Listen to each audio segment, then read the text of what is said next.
Така јас најпрво играв одбојка, потоа во школа почнавме со машките да играме фудбал и ете така се одлучи нашиот град да формира еден фудбалски женски клуб, каде таму продолживме да играм, па мислам дека е супер да се игра женски фудбал, дека е интересно. Вака за своите почетоци во женскиот фудбал раскажува Ели Јаковска од Пробиштип, капитен на македонската женска фудбалска репрезентација.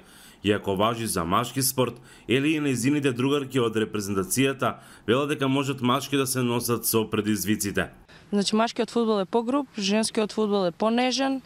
Значи играме понежно, полабаво, али машки.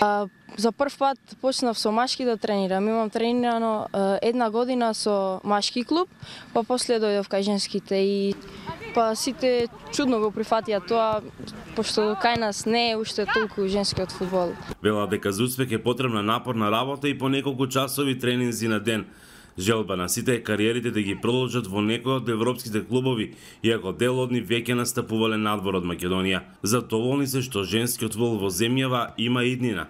Со ова се согласува и селекторот на фудбалската репрезентација Кирил Изов. Имаме некоја бројка од некои 600-700 девојчињи од Македонија кои што во моментот играат фудбал, така да мислам дека полека ќе се уште повеќе ќе се развива на тој дел.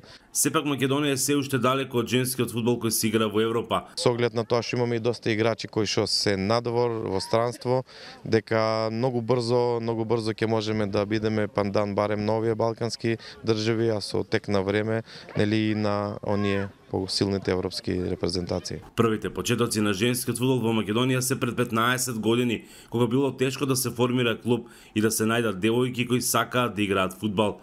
Женската репрезентација во Охрид ја темпираше формата за престојните квалификацијски надпревари за настап на Европско првенство. За Гласот на Америка од Охрид, Мики Трајковски.